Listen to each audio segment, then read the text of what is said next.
चूंकि दरबार अब एक नई ऊंचाइयों पर जा रहा है, उसके अनुसार बात को और खोल के और स्पष्ट करके चलना उचित होगा। प्रार्थना हम अपने आराध्य से करते हैं, ईश्वर से करते हैं, जैसा आपका स्तर है। आप प्रार्थना दरबार से करते हैं।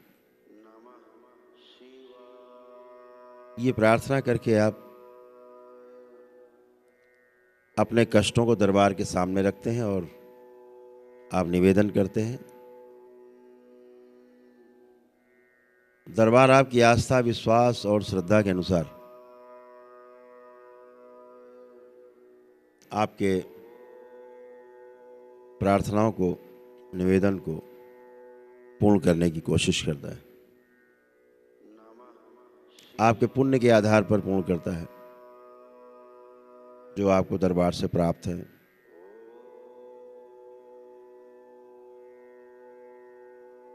जितना सकारात्मक आप दरबार के प्रति होते जाते हैं, उतने आपके पुण्य बढ़ते जाते हैं। पुण्य का अर्थ समझदारी से हमारा उसका अभिप्राय है। पुण्य का अर्थ समझदारी से है। जितना समझदार आप होते जाते हैं, दरबार के प्रति सकारात्मक होते जाते हैं, आपकी समझदारी उतनी बढ़ती जाती है। उसे पुण्य कहा गया। नासमझी को पाप कहा गया, समझदारी को पुण्य कहा गया। आप समझदारी पूर्वक कोई कार्य करते हैं, आपको भी सुख मिलता है, और जिसके साथ आप समझदारी पूर्वक, जिम्मेदारी पूर्वक भागीदारी करते हैं, उसी से भाग्य निर्मित होता है। उसे भाग्य कहा गया। अपनी शरीर यात्रा में जितना हम अपने भाग्य के द्वारा जो निर्मित किया है, समझदारी से, जिम्मेदारी से भागीदारी करते हुए जो हमने अर्जित किया है, उसको हम भोग पाते हैं अपने जीवन काल में।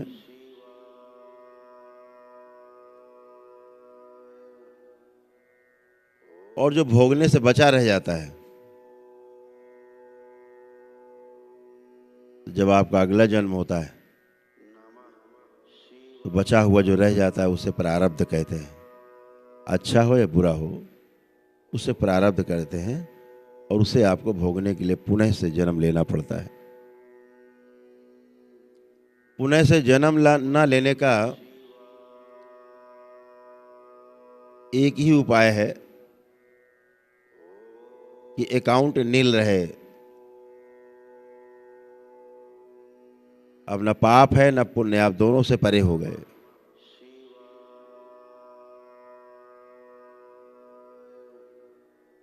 कुछ भी बचा रह जाएगा, पाप चाहे पुण्य, कोई स्मृति बाकी रह जाएगी। भोगने के लिए दोबारा आना ही पड़ेगा। आपको एक अवसर प्राप्त हुआ है दरबार के रूप में।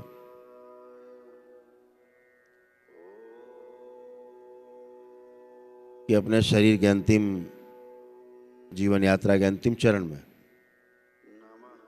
आप सभी प्रकार की स्मृतियों से ध्यान साधना के द्वारा मुक्ति पाकर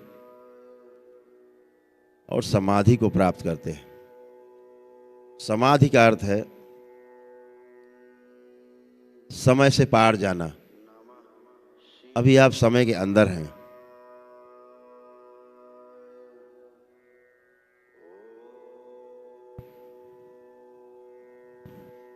अभी आप समय के अंदर हैं,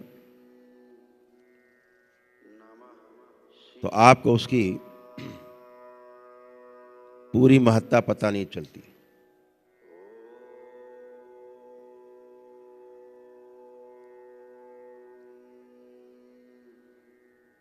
जैसे ट्रेन जा रही है, ट्रेन के अंदर आप बैठे हैं, रेल के अंदर, और आपके हाथ में एक बॉल है, गेंद है छोटी सी। आप उसको उछालो तो हाथ में आएगी।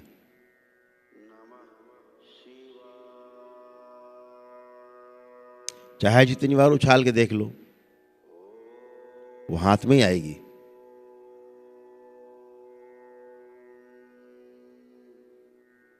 लेकिन अगर वही आप खिड़की से हाथ बाहर निकाल के बॉल को उछाल दीजिए तो बॉल कहीं और चली जाएगी। उसी बॉल को आप ट्रेन के अंदर उछाल रहे हैं, वो आपके हाथ में वापस आ रही है। केवल खिड़की के अंदर और खिड़की के बाहर का फर्क है।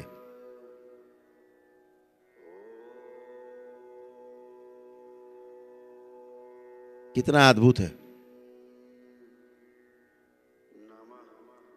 एक ट्रेन के अंदर है, एक ट्रेन के बाहर आपने कोशिश की है उछालने की बॉल। ऐसे ही एक समय के अंदर है और एक समय के बाहर है। हल्का सा फर्क होता है, हल्का सा, एक पतला सा धागे से भी महीन, इतना फर्क होता है इधर या उधर में। क्रिया उसका परिणाम बदल जाता है। तो समाधि का अर्थ है समय से पार जाना। अब वह बॉल जो पूरी नियंत्रण में थी समय के, अब वो समय के नियंत्रण से बाहर चली गई, इसलिए वापस आपके हाथ में नहीं आई। ऐसे ही आप जब समय से पार जाते हैं तो आप जो समय के नियंत्रण में होते हैं, आप समय के नियंत्रण से बाहर चले जाते हैं। फिर क्या होता है? समय के पार अर्थात समाधि, अर्थात समय आधि, दोनों शब्द, जो दोनों शब्द हैं उनको मिला के बन गया समाधि। एक सुअवसर आप सबके पास है कि जीवन के उन क्षणों को जो आप पाना चाहते हैं, ईश्वर से नजदीकी चाहते हैं, ईश्वर में ही विलीन हो जाना चाहते हैं,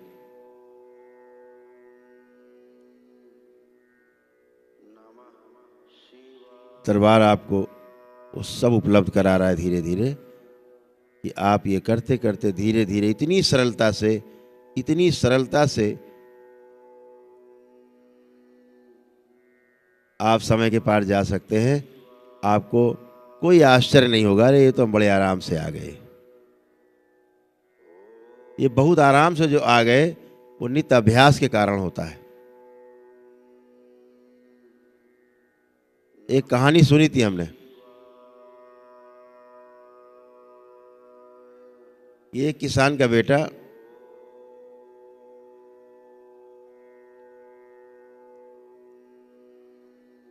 गाय पाले था।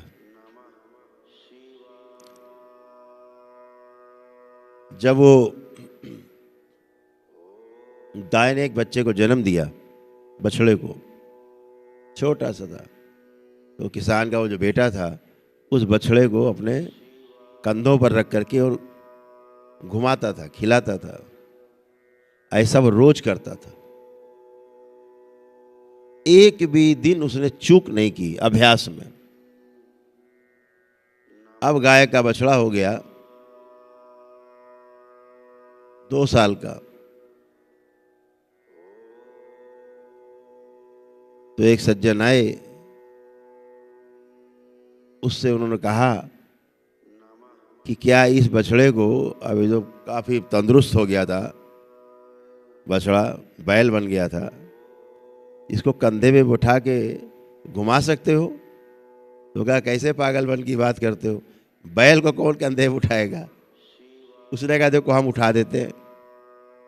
उसका तो रोज का अभ्यास था, उसे तो पता ही नहीं लगा अभ्यास में कि बड़ा हो गया है बछड़ा, अब बैल बन गया। उसने कंधे में रखा और घुमा दिया, एक चक्कर मार दिया, तो लोग तो होश उड़ गए। लेकिन उसके लिए सामान्य घटना थी, क्योंकि उसने अभ्यास को नहीं छोड़ा था एक भी दिन। तो उस अभ्यास को करते करते हमारे महापुरुषों ने कहा भी है कि करत करत अभ्यास के जड़मति होए सुजान। अभ्यास करते करते जो जड़ बुद्धि के लोग हैं वह भी जो है बहुत बुद्धिमान बन जाते हैं, सज्जन बन जाते हैं, मूर्ख भी सज्जन बन जाता है। तो इसलिए अपने अभ्यास को नहीं छोड़ना है। ध्यान साधना चाहे रोज 10 मिनट करें। प्रतिदिन जो भी ध्यान साधना कर रहा है पूरे आनंद में है, पूरे आनंद में। और इस ध्यान साधना से जो ज्योति जलती है आपके अंदर, चाहे कितना समस्याओं का आंधी तूफान आए, इस ज्योति को कोई बुझा नहीं सकता है। ये ज्योति और तेज हो जाती है, प्रज्वलित हो जाती है एक बार जब। तो इसलिए अपने ध्यान साधना के कार्यक्रम को करना है। यहां पर आपका निवेदन काम करता है। फिर निवेदन के बाद दूसरा चैप्टर खुलता है कृतज्ञता का। एक भाव फिर आता है कृतज्ञता का। उस कृतज्ञता में हम संकल्प लेते हैं। हमारी धार्मिक मान्यताओं में है, हमारे हिंदू संस्कृति में है, हम जा करके दरबार में और मान्यता मानते हैं।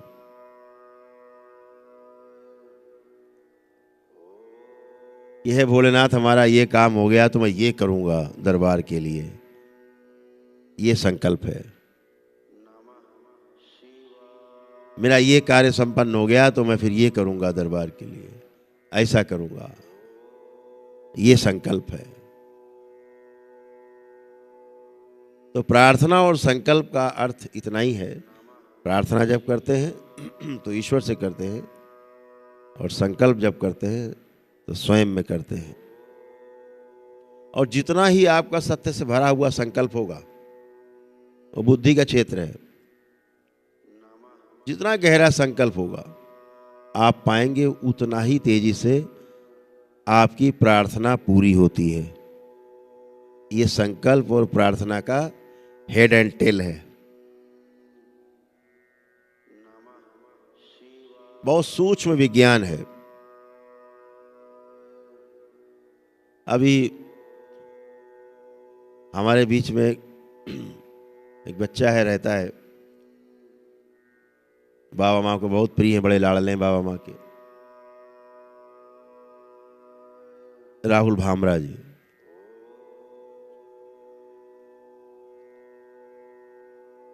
सोलन में उनका व्यापार है, हिमाचल में, रहते पंजाब में, लेकिन व्यापार वहाँ है।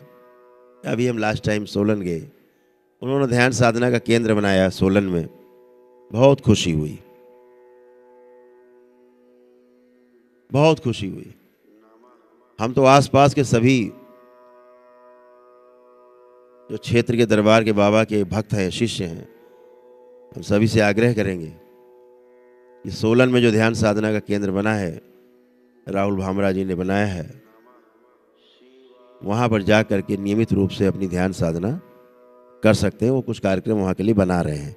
वहाँ पर उन्होंने नेचुरोपैथी का सेंटर भी बनाया हुआ है, जहाँ पर अपने आप शरीर की शुद्धि भी कर सकते हैं, और ध्यान साधना का ही बनाया है जहाँ अपने जीवन की भी शुद्धि आप कर सकते हैं। दोनों चीज़ें बनाई उन्होंने, बहुत सुंदर तरीके से बनाया। तो वहाँ के लोग साधना, ध्यान साधना और अपना शरीर का स्वास्थ्य ठीक रख सकते हैं। तो मैं जब उनके घर गया तो उनके पिताश्री, उनके जो चाचा जी थे, सभी लोग, उन्होंने 2-4 लिफाफे ला के मोटे मोटे रख दिए। तो हमने कहा ये क्या कर रहे हैं? कहे नहीं नहीं, ये, हमने कहा नहीं ये रखो, अभी फिर बाद में देखेंगे। उन्होंने कहा नहीं नहीं, ये तो लेना पड़ेगा, ये तो हमारे संकल्प का है, हम संकल्प कैसे तोड़ सकते हैं? तो हमने कहा ये देने वाला संकल्प कहाँ से आ गया? तो उन्होंने कहा मैंने संकल्प किया था कि मेरी जो भी कमाई होती है, मान लो 100 रुपए कमाई होती है, तो अब अगर उस 100 रुपए से ज़्यादा हमारी कमाई होने लगेगी तो उसमें से हम इतने % निकाल के आपको दरबार को हम भेजेंगे हमेशा। तो ये उससे ऊपर की कमाई हुई है प्रार्थना के बाद। तो मेरा जो संकल्प था पूरा हुआ, तो उसका कुछ % है, इसलिए तो आपको लेना ही पड़ेगा, तो दरबार में देना ही पड़ेगा। तो प्रार्थना और संकल्प का एक चोली दामन का साथ है। आपकी प्रार्थनाएं आपके संकल्प के अनुसार पूरी होती हैं, इस बात को ध्यान रखो। यह आपकी इच्छा पर है कि आप केवल प्रार्थना करते हैं या साथ में संकल्प भी करते हैं। संकल्प कर होता है अर्थ मैं ये करूंगा, जीवन का लक्ष्य मिल जाता है। और दो पैर पे चलने की जो व्यवस्था है, जो एक पैर पे आप चल रहे होते हैं उछल उछल के प्रार्थना कर रहे होते हैं, संकल्प का जब पैर चलना चालू होता है तो दो पैर हो जाते हैं, एक प्रार्थना का एक संकल्प का, फिर आप दौड़ लगा पाते हो। दरबार में एक स्लोगन पहले लिखा रहा करता था इसी दरबार में, बड़ा बड़ा अक्सर लोग चर्चा कर देते पुराने लोग दरबार के, उसमें लिखा रहता था, बाबा के लिखवाया स्लोगन था, जितनी श्रद्धा उतना काम। पुराने लोग होंगे हाथ उठा के बता सकते हैं, लिखा देखा हो, देखा आगे उठ रहे हैं हाथ बता रहे। तो जितनी श्रद्धा उतना काम, जैसा आपका संकल्प होता है वैसे ही आपकी प्रार्थनाएं भी पूरी होती हैं। मैंने कभी ये चर्चा नहीं की है, लेकिन अब चूंकि ध्यान साधना के कार्यक्रम में आ गए हैं तो यहाँ पर संकल्प का एक बहुत बड़ा महत्व है। वो चाहे आप 10 रुपए का ही संकल्प करते हैं, चाहे 10 करोड़ का संकल्प कर लें, उस आपके संकल्प पे ही सारी प्रार्थनाएं पूर्ण होती जाती हैं। बहुत लोग कहते हैं गुरुदेव हम व्यापार कर रहे हैं, लाभ नहीं हो रहा है। दरबार कहता है नहीं, ऐसा बिल्कुल नहीं है। लाभ आपको हो रहा है, केवल आपके हाथ इतने खुले हुए हैं कि धन आपका खर्चा हो जाता है, आपको पता नहीं लगता धन चला किधर गया। संकल्प करो तो धन सही जगह जाएगा आपका, और प्रार्थना आपकी पूरी होने लगेगी, आपका भी धन संचय होने लगेगा। तो लोग धन संचय को ही लाभ मानते हैं, कमा रहे हैं खर्च कर रहे हैं उसको लाभ में नहीं गिनते। तो दरबार ने वो सब सारी शक्तियां खोल रखी हैं कि आपके पास धन आए, आप शान से रह भी सकें, लोगों को सहयोग कर सकें, दान पुण्य भी कर सकें, और अपने परिवार का विकास भी कर सके, उनका पढ़ाई लिखाई, उनके अध्ययन का सब व्यवस्था कर सके, स्वास्थ्य का, शिक्षा का उनकी व्यवस्था कर सके। तो आपके प्रार्थना और संकल्प का इतना ही अर्थ है, इसे आपको समझना है अपने अपने अनुसार। तो आज के ध्यान साधना में 4 चरण होंगे, एक एक चरण बढ़ता जाएगा आपके ध्यान साधना में। अभी तक 3 चरण की ध्यान साधना थी। पहली आत्म शुद्धि की क्रिया होती थी, फिर बीच में प्रार्थना और संकल्प होता था दूसरे चरण में, और तीसरे चरण में ध्यान साधना होती थी। आज पहले चरण में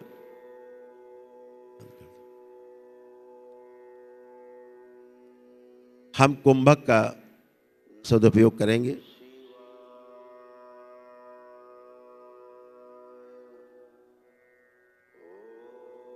उसमें 3 प्रकार से हम लोग करते आए हैं।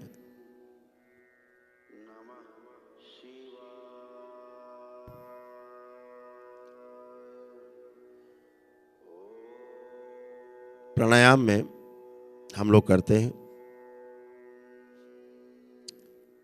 तो सबसे पहले जो इड़ा पिंगला नाड़ी हमारी है उसको समझना बहुत आवश्यक है। 2 स्वर हैं नाक से, बाएं स्वर को हम लोग ईड़ा बोलते हैं, ईड़ा, और दाहिने से जो निकल रहा है स्वर, श्वास छोड़ते हैं, उसे पिंगला बोलते हैं। एक ठंडा स्वर है, जो ईड़ा है वो ठंडा है, जो बायां स्वर है, और जो पिंगला है जो दाहिना स्वर है वो गर्म है। महापुरुषों ने प्रतीकात्मक रूप में ईड़ा को गंगा कह दिया और पिंगला को जमुना कह दिया। ये 2 नाड़ियां हैं। एक तीसरी भी है जो सूक्ष्म है, जो इन दोनों के बीच में है, जिसे सुषुम्ना कह दिया गया। तो बाईं नाड़ी ईड़ा, दाहिनी नाड़ी पिंगला और जब दोनों सम चलती हैं तो उसे हम सुषुम्ना का प्रभाव मानते हैं।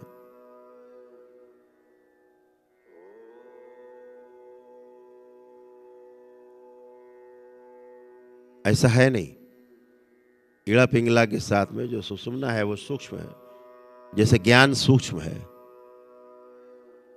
आपको ज्ञान का अर्थ होता है अनुभव। सड़क किनारे बैठा हुआ एक मोटरसाइकिल का मैकेनिक, उसके पास अनुभव है। वो 10 साल से 20 साल से मोटरसाइकिल बना रहा है, सड़क किनारे बिगड़ी मोटरसाइकिल मिनटों में ठीक कर देता है, घंटों में। एक लड़का आईआईटी से मैकेनिकल इंजीनियरिंग पास करके आता है, स्कूटर से जा रहा होता है मोटरसाइकिल से, उसकी मोटरसाइकिल खराब हो जाती है, वो अपनी मोटरसाइकिल नहीं बना सकता, वो मैकेनिकल इंजीनियर है।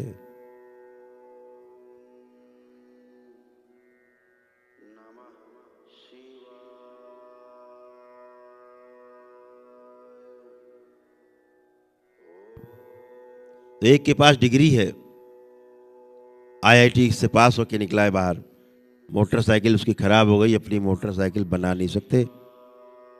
एक अनपढ़ आदमी जो सड़क किनारे बैठा है टाट बिछाए, वो उसकी मोटरसाइकिल को 5 मिनट में ठीक कर देता है। एक ने थ्योरी पढ़ी है, सूचना एक के पास है, दूसरे के पास ज्ञान है। एक के पास इंफॉर्मेशन है, आईआईटी के वालों के पास, पढ़े बच्चों के पास, और सड़क किनारे जो बैठा है उसके पास नॉलेज है। आज के समय में इतना अपभ्रंश हुआ है कि हमारी इस नई पीढ़ी ने सूचना को ज्ञान मान लिया है। तो कुछ लोग बैठे बैठे देखा होगा, तमाम लोग ज्ञान बांटते रहते हैं। दिन भर देखिए यूट्यूब पे, फेसबुक पे ज्ञान बांट रहे हैं। वो ज्ञान नहीं है, सूचना है। या तो किताब पढ़ के सूचना इकट्ठा कर ली, या किसी से सुन के सूचना इकट्ठा कर ली है, वो बाँच रहे दिन भर। आहा, क्या बात है, महाराज जी कितनी सुंदर बातें कर रहे हैं, और महाराज जी अंदर से बिल्कुल काले हैं। बातें सुंदर हैं, अंदर से असुंदर हैं, मरे जा रहे हैं, पिघले जा रहे हैं, सड़े जा रहे हैं, गले जा रहे हैं, लेकिन उपदेश पे उपदेश चले जा रहे हैं। ज्ञान का अर्थ है कि जो अगर आपको अनुभव हो गया है तो आपके आचरण में आएगा जरूर। और आपके आचरण में नहीं आ रहा है, मतलब अभी आपको अनुभव नहीं हुआ है, आपको ज्ञान नहीं हुआ है। बातें चल रही जैसे छोटा सा बच्चा,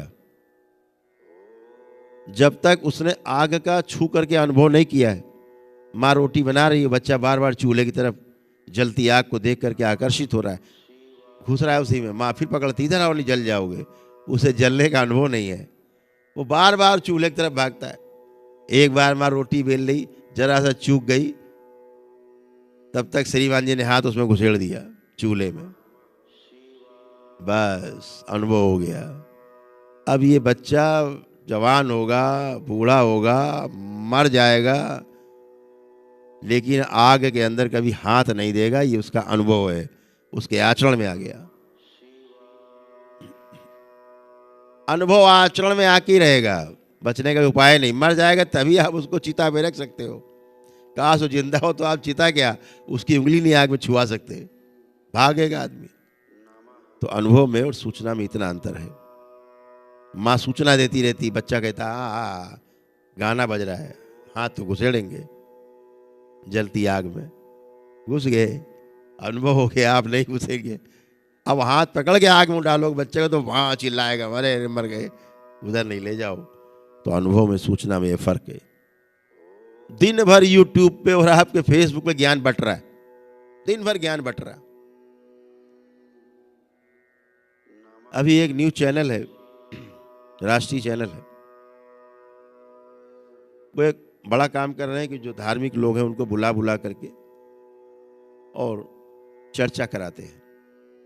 संत संसद के नाम से चर्चा चल रही है। 5 संत संसद हो चुकी हैं, अब 6ठी संत संसद अमृतसर में है, होने वाली है। बड़ा देख करके दुख होता था। एक से एक मूर्धन्य विद्वान जिनका आप सब आदर करते हैं, नाम सुन ले तो आदर से आपका सिर झुक जाता है उनके सामने, नाम सुन के सिर झुक जाता है। आप उनकी वहां बैठ के बातें सुन ले तो आपका सिर झुकेगा, लेकिन शर्म से झुक जाएगा, श्रद्धा से नहीं झुकेगा।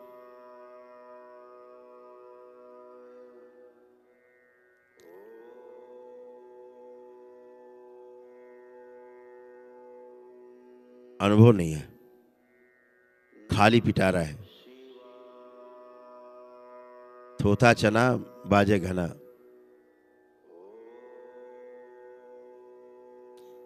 एक पात्र में पूरा चना भर दो, फिर हिलाओ तो नहीं बचेगा, और 10-20 दाने डाल दो केवल उसके अंदर डब्बे में, और फिर बजाओ, फिर देखो कितना तेज बजता है, सोने नहीं देगा। ऐसे ज्ञान बट रहा पूरे यूट्यूब पे, आप सूचनाएं सुनते हो, आपको लगता है बहुत ज्ञानी है। तो इस 5वीं संत संसद मैंने लाइव चल रहा था, मैंने लाइव में कहा कि यहाँ जितने भी संत आए हैं इन सबका लाइव परीक्षण होना चाहिए, और सबसे पहले मेरा होना चाहिए कि हमने अपने जीवन में अनुभव क्या किया है, उस अनुभव का प्रदर्शन होना चाहिए।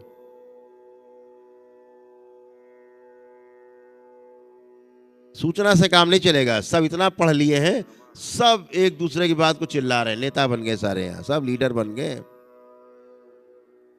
तो देश की इतनी बड़ी बड़ी चर्चाएं हो रही है, लगेगा ओफ ओ सारा भार इन्हीं पे है भाई।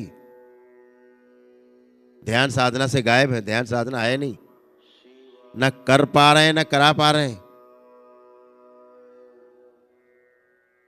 2 ही 3 काम चल रहे हैं, भंडारा, लिफाफा, बहुत आगे बढ़ गए तो गौशाला, काम खत्म।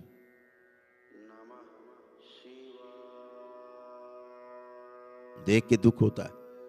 तो मैंने कहा पहले जिसने जो अनुभव किया अपने जीवन में, अब 6ठी संसद हो संत संसद, तो उनको बुलाया जाए कि जो आ करके और अपना अनुभव किया हुआ, अपना ज्ञान यहाँ पर अनुभव जो किया है वो हम सबको अनुभव करा सके।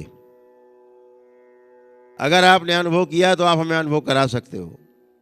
माँ को अनुभव है आग में जलने का, इसलिए बच्चे को बार बार रोक रही है, नहीं जल जाओगे जल जाओगे जल जाओगे।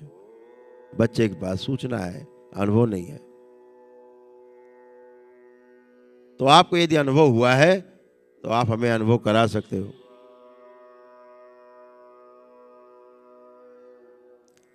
और आपको अगर अनुभव नहीं हुआ है तो आप हमें अनुभव नहीं करा सकते। अगर यहाँ से आप वैष्णो माता रास्ता गए हैं, आप जानते हैं, तो कोई पूछेगा तो आप बता देंगे ऐसे ऐसे हम गए थे, ऐसे ऐसे आप चले जाइए। ये उसका अनुभव है, किताब पढ़ के नहीं बता रहा है, यूट्यूब पे देखे ऐसे ऐसे चले जाओ। उसका अपना अनुभव, कुछ पूछो सब बताएगा। अनुभव श्रेष्ठ है, सर्वश्रेष्ठ है। तो मैंने कहा जितना भी स्कूल से लेकर के और धर्म की अंतिम किताब तक जितनी भी पढ़ी है हम धर्माचार्यों ने, उन सारी किताबों को जो बोझ आसमान तक है, जिनको पढ़ पढ़ के बोल रहे हैं, एक बोल रहा है ऐसा है, दूसरा कह रहा है नहीं उस किताब में ऐसा लिखा है, ऐसा नहीं है, तीसरा कह रहा है नहीं वो नहीं, फला किताब में ऐसा लिखा है, ऐसा नहीं है। यानी उधार की चीजें बांट रहे हैं, सूचना दूसरों की कही हुई बातों को लेकर के कोड कर रहे हैं, रेफरेंस दे रहे हैं। मैंने कहा सारी किताबें निकालो, चाहे स्कूल की किताब हो और चाहे कोई भी किताब हो संसार की जो पढ़ी हो आपने, जिसको आप कोई किताब मानते हो लिखी हुई, सबको उठाओ और बाहर फेंक दो, अपने मस्तिष्क से निकाल के कचरा बाहर। कुछ नहीं पढ़ा आपने, ऐसे हो जाओ।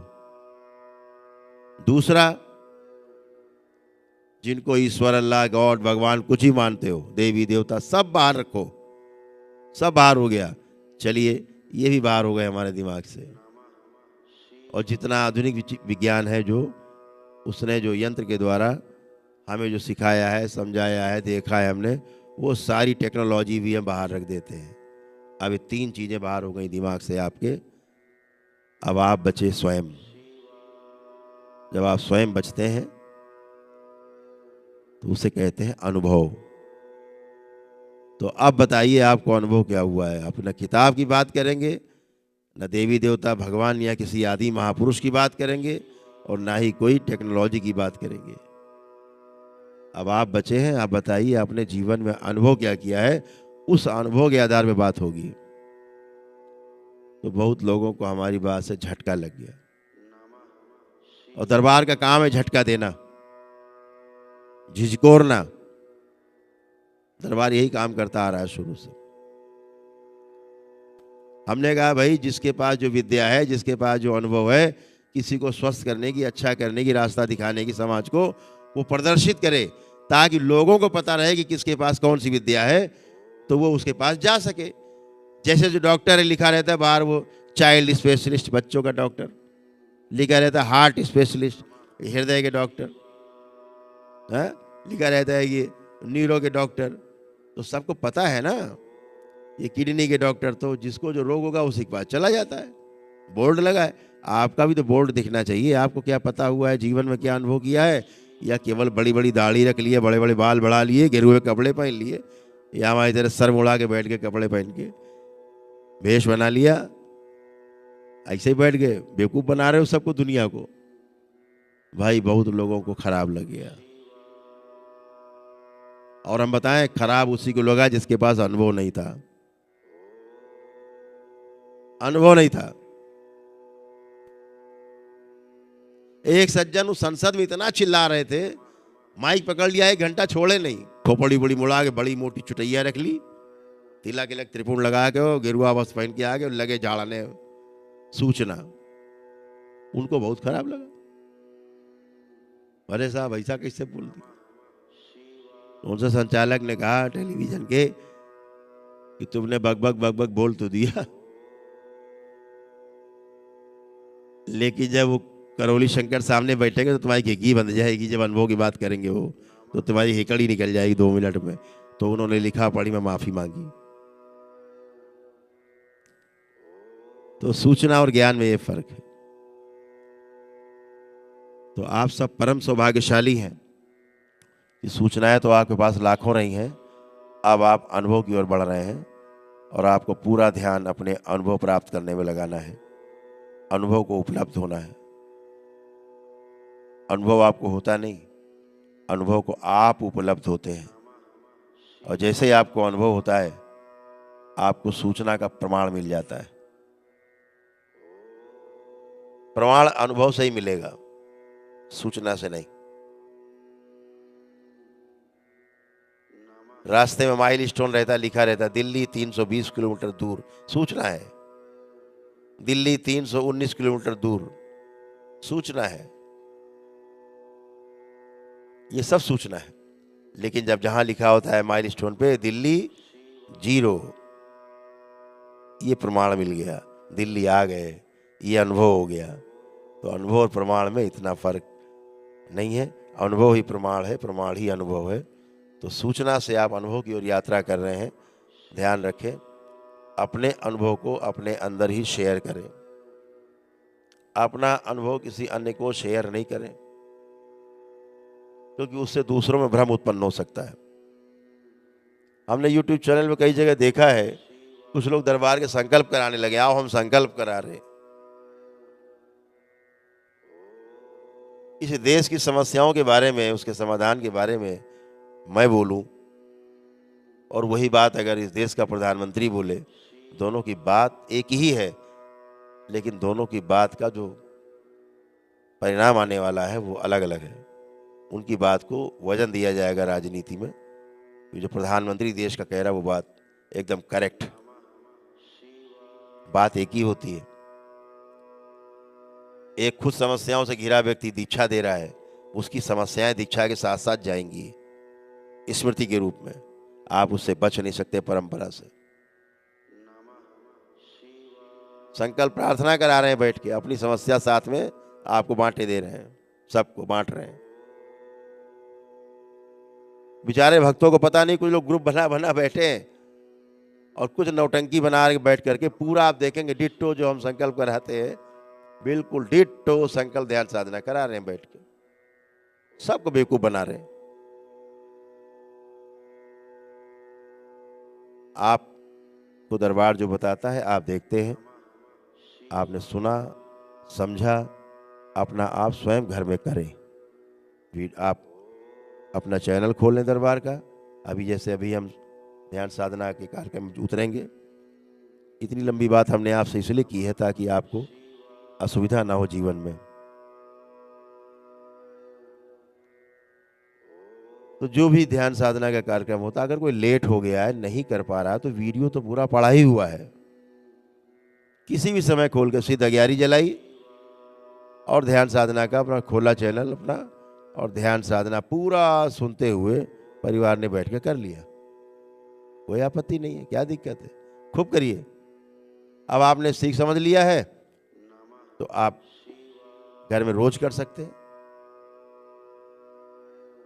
जब घर में रोज करें तो दरबार की अपना कैंडी जला लिए, एक मोटी एक आती है दरबार से, कैंडी अगरबत्ती होती है पतली सी, उसको जला लिया। रोज करो अपना। लेकिन जब हम कराएं तब सीधा 11 का प्रयोग जरूर करें, क्योंकि उस समय पूरा दरबार उपस्थित होता है। उस समय पूरा दरबार उपस्थित होता है, तो उस समय सीधा 11 जरूर जला लें। या मेरी अनुपस्थिति के बाद जब हम संकल्प करा चुके हैं और आप उसके बाद अपना सीधा 11 जला करके पूरा ध्यान साधना का पूरा कार्यक्रम वैसे ही कर सकते हैं। जो हम प्रार्थना संकल्प कराते हैं शनिवार में, वैसे ही कर सकते हैं। इस बात को ध्यान रखना है। लेकिन रोज जो नियमित कर रहे हैं, नियमित रोज कर रहे हैं, अपना एक कैंडी जलाई और अपना ध्यान साधना किया। लेकिन जब मैं कराऊं तो सीधा 11 को जरूर आप कराएं। वो सीधा 11 नहीं, वो सूक्ष्म जगत के लिए, आपके दरबार के गणों के लिए, गणिकाओं के लिए, सेवक सेवकाओं के लिए, जो दरबार में, दोनों दरबार है, माँ बाबा के साथ सक्रिय है पूरे सृष्टि में, उनके लिए एक प्रकार का भंडारा है, उनका सम्मान है। जब आप सीधा 11 जलाते हो वो प्रसन्न होते हैं आपसे। जैसे स्थूल जगत में आप किसी के यहाँ जाते हो चल और उसके यहाँ बैठते हो तो आपको चाय नाश्ता पानी कराता है, भोजन भी कराता है, तो आपको प्रसन्नता होती है, संबंध श्रेष्ठ होता है, बढ़ता है। ऐसे ही सीधा 11 का भी कार्य है।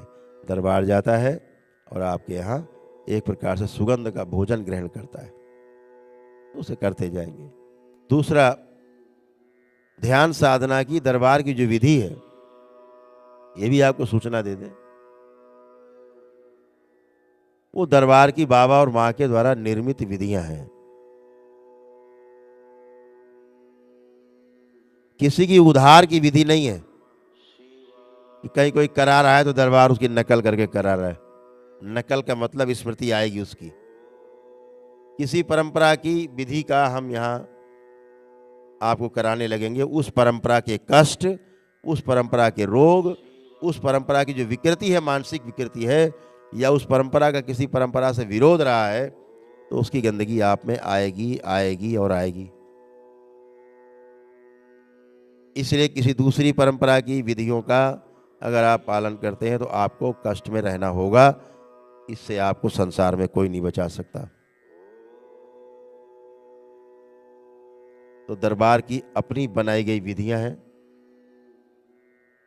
और जो सैद्धांतिक विधि है वो भगवान शिव के द्वारा जो 112 विधियां विज्ञान भैरव तंत्र में है, वही 112 विधियां हैं। इसके बाद सब रिसर्च है। सर्च कहाँ है? भगवान शिव ने सप्तऋषियों को ज्ञान दिया, अनुभव कराया, फिर वो आगे बढ़ते बढ़ते बढ़ते सब तक पहुंची, पार्वती को सुनाया वो विधियां। वो 112 विधियां हैं, उनमें कोई दोष नहीं है। लेकिन किसी की सिद्धांत के अनुसार, 112 सिद्धांतों के अनुसार कोई विधि, कोई रिसर्च कराता है, करता है, तो उसमें उसका मिक्स हो जाएगा, फिर वो परंपरा कहलाती है। तो इस बात को ध्यान रखना है हमेशा। क्योंकि बहुत से लोग हम देख रहे हैं यूट्यूब चैनल पे कि आधी ध्यान साधना बातचीत दरबार की और आधा अपना कहीं इधर निकाला उधर कलाए इधर कलाए सूचना में, और सब मिक्स कर दिया, गुड़ गोबर हो गया, उसके कष्ट आने लगते हैं। फिर दरबार में खड़े आकर के यहाँ रोते हैं, ये कष्ट वो कष्ट वो कष्ट ये कष्ट। हम देखते हैं, चुपचाप हटा देते हैं, बोलते नहीं। क्योंकि बाहर की विधियों को किसी को भी ये आदेश निर्देश नहीं दिया गया है कि बाहर किसी परंपरा की विधियों को, किसी भी कोई महापुरुष की बातों को आप यहाँ कोड करें। कोड करते ही मिक्स हो जाते हैं, उसकी स्मृतियां वायुमंडल में इस पूरे सृष्टि में विद्यमान है, टक से अटैच हो जाती है, और वहां के रोग कष्ट और समस्याएं विकृतियां आप में प्रवेश कर जाती है। फिर आपको ध्यान साधना नहीं करने देंगी, आप में इल्यूजन पैदा करेंगे। इस बात का ध्यान रखना है। तो दरबार जो करा रहा है निःशुल्क, एकदम ये तो निःशुल्क ध्यान साधना है बिल्कुल। और जो दरबार द्वारा बनाई गई ध्यान साधना है, दरबार द्वारा बनाई गई जो पूजा पद्धति है, वो दरबार कर रहा है। चाहे अनुष्ठान में हो, दरबार द्वारा बनाई गई विधियां हैं, बनाई गई शक्तियां हैं, चाहे हम आजीवन यात्रा में अपने ध्यान साधना की ओर बढ़ रहे हैं, तो जो बनाई गई विधियां हैं वो है। छोटा सा जीवन काल है, बहुत बड़ा जीवन नहीं होता। इसी में ही जो कर सकते हैं आप कर लें, नहीं तो उसके बाद तो हरिहर है। राम नाम की लूट है, लूट सके सो लूट, अंत काल पछताएगा जब प्राण जाएंगे छूट। समय है, उस समय का सदुपयोग करिए, अनुभव करिए। अभी इतनी बात को यहीं से समझ लेना है कि हमें ईड़ा, पिंगला और सुषुम्ना का जो हम बात कर रहे थे कि एक को ईड़ा कहा गया, बाएं स्वर को, दाहिने स्वर को पिंगला कहा गया, और मध्यम बीच में उसको सुषुम्ना कहा गया, उसे ज्ञान की देवी कहा गया। तो सरस्वती बोल दिया, गंगा बोला, जमुना बोला, और बीच में ज्ञान की देवी, उसको सरस्वती बोल दिया। सरस्वती को बोला भी ज्ञान की देवी जाता है, तो गंगा, जमुना और सरस्वती ऐसा बोला।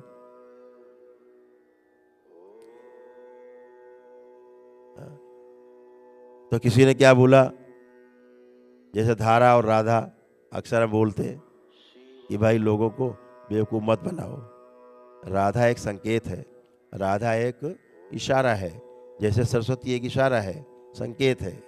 ऐसे ही कहा भाई जो ठंडी थी, बहुत ठंडी, जो कृष्ण के ध्यान साधना करते थे, बोलते थे कृष्ण की राधा के बगैर नहीं रह सकते कृष्ण। तो राधा का मतलब होता है अभी जो धारा बह रही नीचे की ओर से, ऊर्जा आपकी बह रही है, नीचे बह रही है, ऊर्जा उल्टी हो जाए तो उसे राधा कह देते।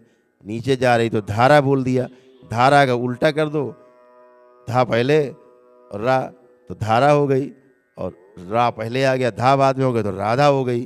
जो ऊपर की ओर आप कुंडलिनी को जो आप चक्रों के माध्यम से ऊपर ले जा रहे हैं, अपने प्राणों को स्थिर कर रहे हैं कहीं ले जा करके, तो उस कुंडलिनी साधना में उसको राधा कह दिया गया। राधा कोई व्यक्ति नहीं, राधा शक्ति है।